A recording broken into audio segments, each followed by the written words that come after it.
Hello folks, Bullet Brew here, and continuing this regular standard event. This is actually round 2. You can watch round 1 and round 3 in the previous videos. I've saved that for last among the free ones, because I don't know how to explain it to you, but I do like the deck of my opponent that I was piloting as in other videos from the same event, a blue-white flash, and I was facing up against mono-white Weenie, but not your usual Weenie, not mono-white Eldrazi or mono-white vehicles, for example, but it was basically a deck based around equipments and transforms, so it had a lot of weird cards that actually work pretty well together. And basically, this deck is interesting, and the point is that if you stumble a little bit, if you just play something off curve and just don't happen to draw early interaction or something like that, then you might be in trouble. Also, not drawing spot removal or sweepers is also a big deal. So this matchup is actually not as easy as it looks. Anyways, I started off with planes into Inspector Gadgets for a clue. My opponent started with some equipment. I went off with a Topter. Might as well attack for 1. So I'm off to a very good start. And I have blue mana already. And I have more gas coming in, some more lands. And I have a Stasis Snare, which is a pretty big deal. Previously, when I played against this deck with some weird black Absent Aristocrats that didn't really have much interaction, I was pretty much suffering in this matchup. But with blue-white, it's hard to actually, I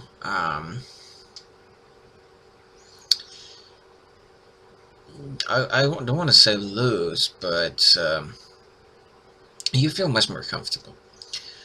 And now basically I know that he can actually gain a bunch of life and stuff like that, because basically the creature that he has right now on the table is the 1/1 leveling for strike guy that transforms when he gains 3 or more life this turn. And then becomes I don't know, 3/3 or 4/4 or something like that with the same keywords. And then he has an equipment for it. So I'm not attacking with ground guys anytime soon, but if he actually spends his turn playing off another equipment, equipping all of that to this guy, then I can pretty much time walk him for at least a turn or 2 with a Stasis Snare on this guy. So that deck really suffers from spot removal and stuff like that, but if you don't draw your removal, you might be in trouble. So this is what he's doing. So he's playing another equipment. I think one of the equipments is the Bond Saw, so just +1 attack. Another one gives some pump and I think extra pump if that's a human. I think that's the one. So the guy actually becomes kind of a pretty sizable ground block, even better than Gisela, for example. So yeah. Then another thing that's even though it's mono-white and it's budget, and it's actually still playable for store play for local small events as a deck, but a splash for, I don't know, maybe green for grapple or pull some Ross or something like that to just return those creatures that you're so dependent on, might be a good tech. So yeah. Land number 3 and the, I missed my 4th land drop here, but whatever. Stasis Snare, get ring of the guy, crewing up a copter with one of the Gadgetsons, tagging with the Selfless Spirit and another Gadgetson, actually looting away Spell Queller. I know he doesn't have much move in his deck, but I kind of want to push the tempo, so he's down now just to 13 life. So I dealt 7 over the course of a couple of turns or something like that. Or was it just this turn? Dealt 6, so I guess I attacked for 1. Ah yeah, I attacked for 1 earlier. For a mana, this is a transform guy, but a 4 job. Now it's just a free, but if somebody doesn't play a spell, then it transforms into a 4/4, I believe, and it actually gets to kinda exile one of the guys. I think that triggers not just exile till gets rid of the guy. I think it's just exile. And yeah, I think one of the equipments he has at the moment is the one that actually, when the equipped creature transforms, you transform the equipment into something more badass. But yeah, I hit a nearly perfect draw for this kind of matchup, and I had so much guess, and I had interaction as well. So without that stasis snare, I don't know, maybe I wouldn't feel that comfortable, because then, well, I would be able to attack with flyers, but then he would be able to whack me with a counter attack, and in the meantime gain a bunch of lives, so I don't know. Although I have like 3 status snares and 2 declarations main deck in this deck, so there is that. Plus, I had a main deck Deep Fiend here as a one-off that could also like tap some of his guys, give me some kind of push for a turn. So I attacked with the flyers, loaded away a lance, and I think then just played a Gideon, made a token, I think. I still have 2 clues uncracked, so I'm not gonna run out of guess anytime soon. I leave his guy on the battlefield, but he doesn't have really any good attacks unless he, I don't know, provides a lot of trickiness with his equipments and stuff like that. So I have 2 blockers to protect Gideon. I don't know, probably just, I might be plussing it actually next turn so that turn later I can, you know, make an emblem with him without actually killing him. So I just jump with an inspector here. I don't know why he attacked. I could have double blocked and he didn't equip anything, so that was kind of weird. Maybe he had a pump spell in hand or something like that. He played another equipment and that was kind of it. But oh yeah,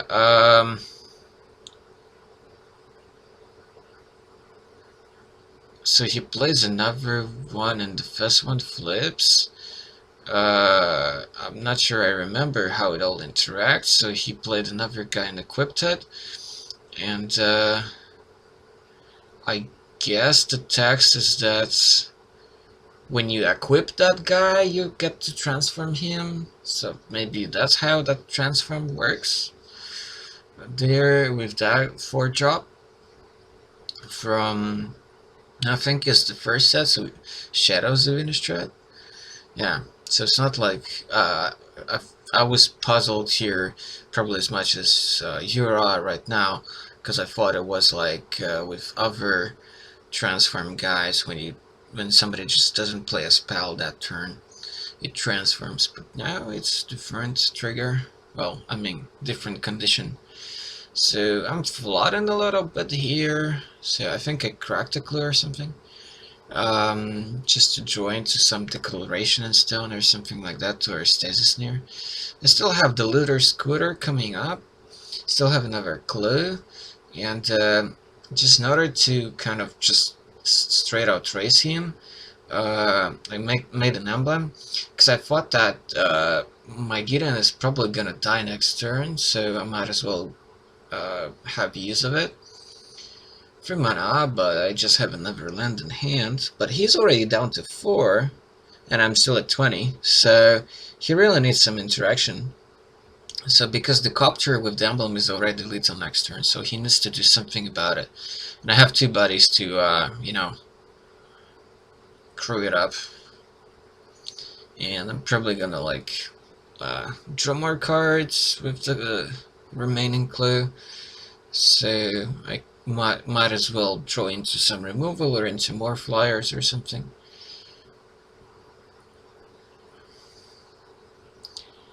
Okay, he plays his own Inspector gadget, cracks a clue immediately just to try to draw into something. But I don't know, his deck is not really that interactive. It's more just about like, oh, you're stumbling, well, I'm just gonna kill you with this massive guys with giant equipments and so on. So that's pretty much how his deck functions.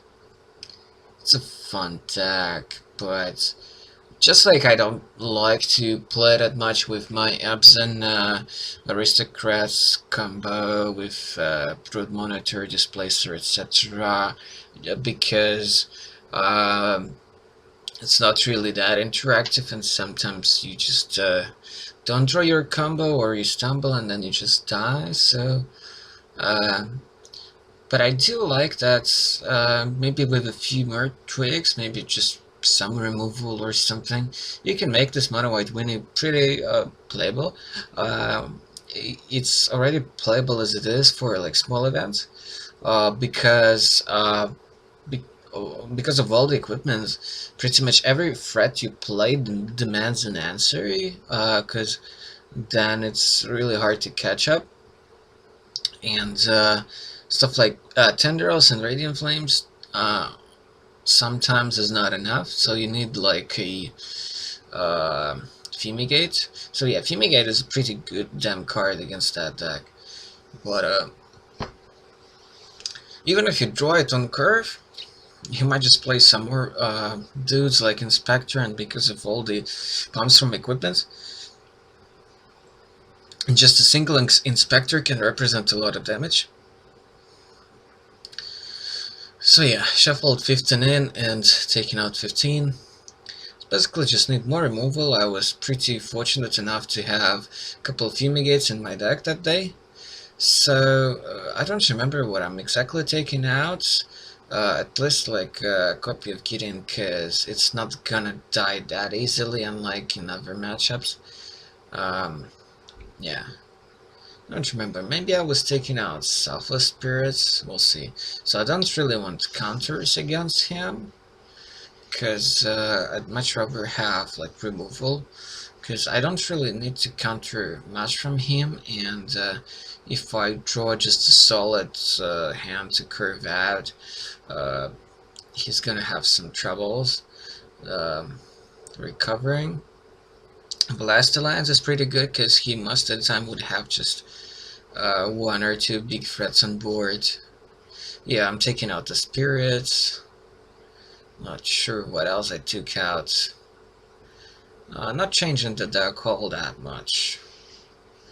Basically a couple of fumigates, Blastolands, that's 4 cards.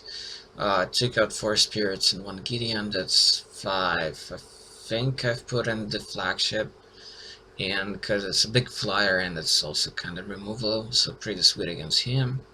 Reflector Mage is awesome in this matchup, I would say. I think I took a second Gideon or something, which I'm not sure is actually correct.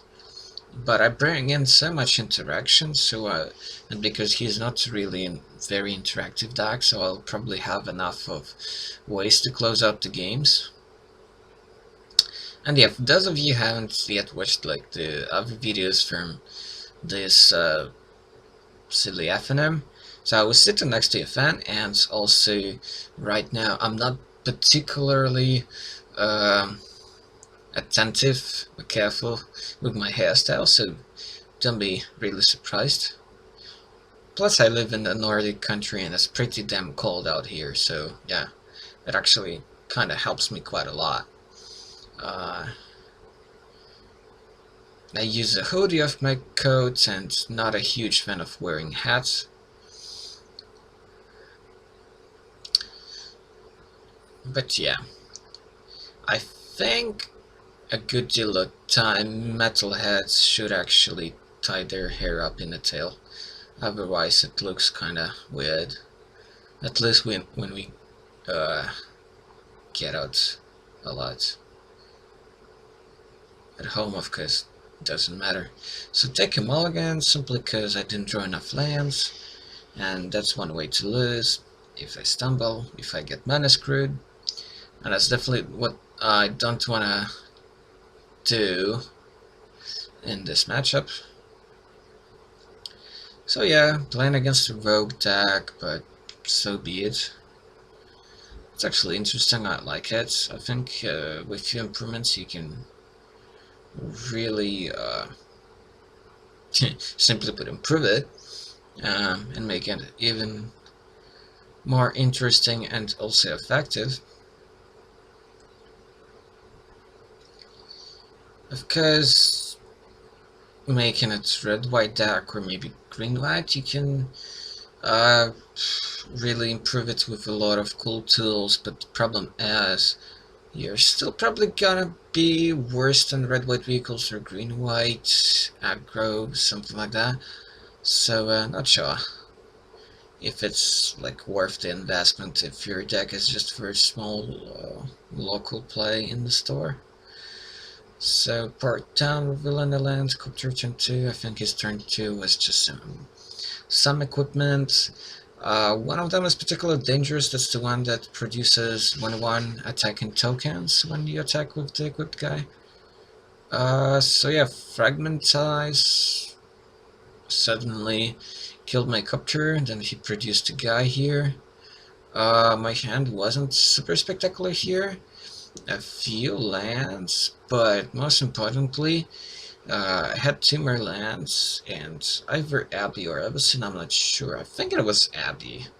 But most importantly, yeah, Fumigate in my hand. Very big deal.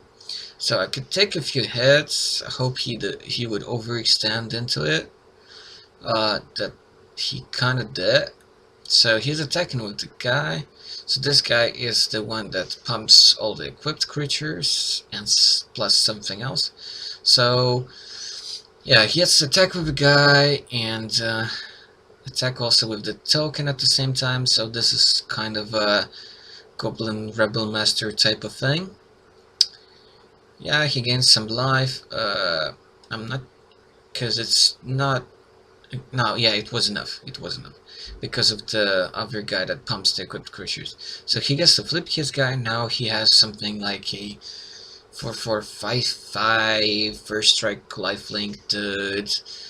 And because of that equipment, he's gonna keep on spamming those tokens. But yeah, he's just mono white, and there is no mana type in this format, so Fumigate is gonna be a pretty big deal here. We still have nothing, just 4 lands, but next turn will be the turn X of me actually being in the game.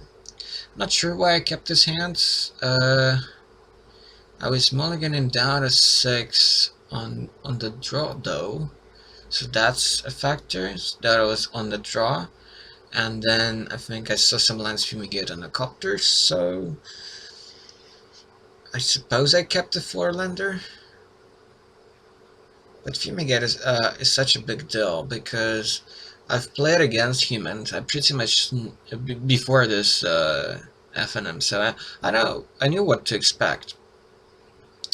So he re-equipped that thing to something else just to make the other guy like less vulnerable to spot removal.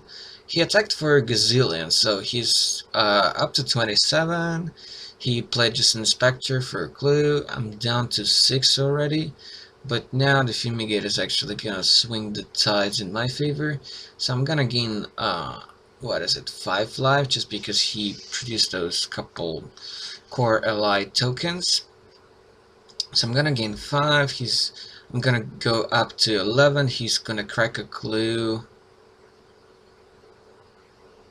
there. So yeah, and he has like a pretty cool equipment in play already. So whatever he draws is gonna be annoying unless I draw, I don't know, Deep Fiend Avacynth, something along those lines. Or maybe Talia would be cool here because of first strike. Of course, Gisela would be insane in this matchup. So he draws for the clue, draws so it's for the turn, and then I think if yeah, there is a third card for that guy that says like when equipped creature dies you draw a card. So I think that's the other ability of that 2-drop that pumps equipped creatures. So yeah, total 3 cards, kind of ancestral visioned here. So I better draw something, because there's no way he wouldn't draw into some action here. And he does. I think that's the free guy that when transformed actually exiles a guy. Nothing to transform here. I mean, nothing to exile here, but he gets to transform his guy, so it's gonna be a sizable threat. But I don't know, if he had any other creature, maybe it was correct to hold on. Drew another Fumigate, so both of the two out of the sideboard really saved me here when I was flooding like hell. I'm not sure, I think he just didn't have anything else to play, but as I recall, that day after the match he told me that that might have been a mistake, so maybe he had some other creature to play that turn. If he had, then he probably should have held on onto this. Even though I have a copter in play, still it will slow me down. So he plays that white Zendikar land that gives the guy +1/1 and vigilance. Attacks with the guy, produces a token, so I can't really do anything about that, sadly. I don't even have a stasis snare. I think all I have is just a like lands among them Abbey. I don't know if that's just 2 Abbeys or is there an Avacyn or something? Could be. But then again, the thing is that I don't want to play Avacyn here, like, well, I definitely play to plan to Fumigate next turn, again. And it's something probably he doesn't expect, because even if he would know the builds of this archetype, he would probably think that very few builds actually play more than just 1 Fumigate in the sideboard.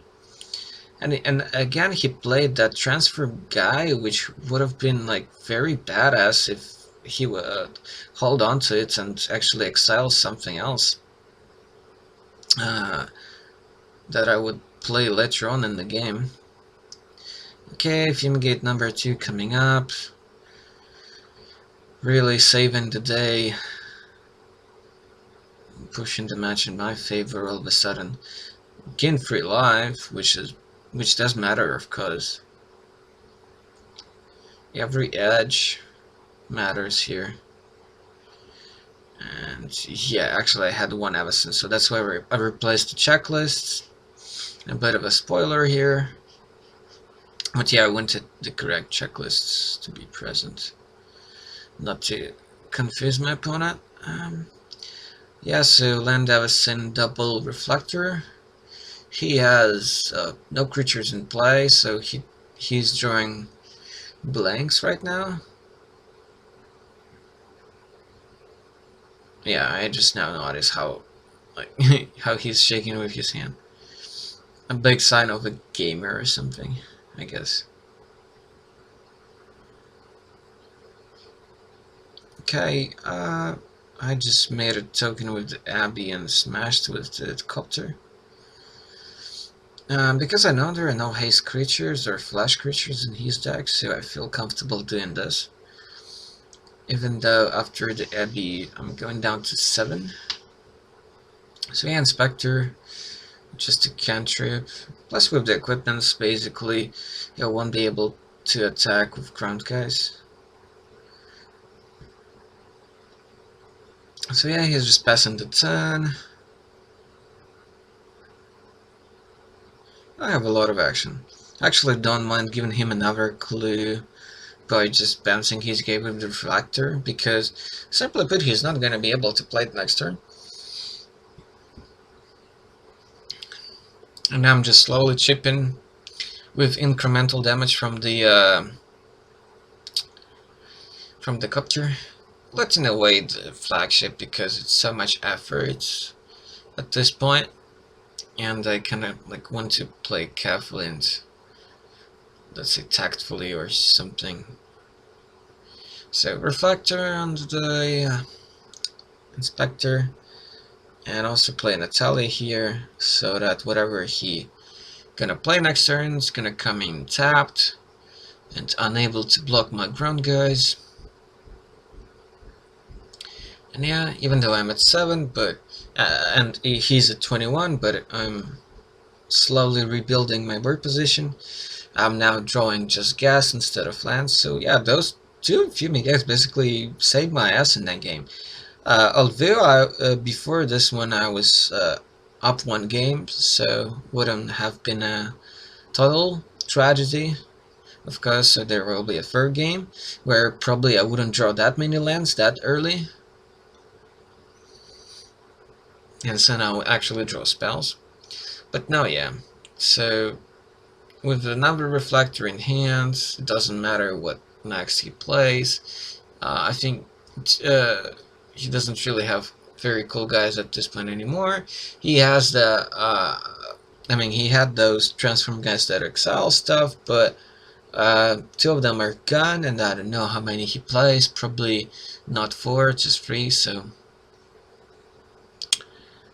yeah, I can just make a token at the end of the turn, and you know, just kill him with an Abbey, for example. On the other hand, this is already 8 power. Well, actually, no, wait. 9 if I make a token now at the end of the turn with the Abbey. But then again, like, what would I block with? I don't want to just, like, leave 1 token. Because you might as well, like, I don't know, suddenly draw maybe some sideboarded removal. I have a deep fence, I don't know, like, I don't really have to do much. I have the spell coroller, which I probably should have cast. On the other hand, I have another reflector mage. Don't care about his clothes. Yeah, I end the turn deep fence, tapping his land so that there are no surprises. I'm not sure if I have enough power now. I would crew with the token, so that's 6 plus 5, so that's 11. I would have needed Gideon Emblem or something to actually have little this turn. So I put him down to 2, cantripping with the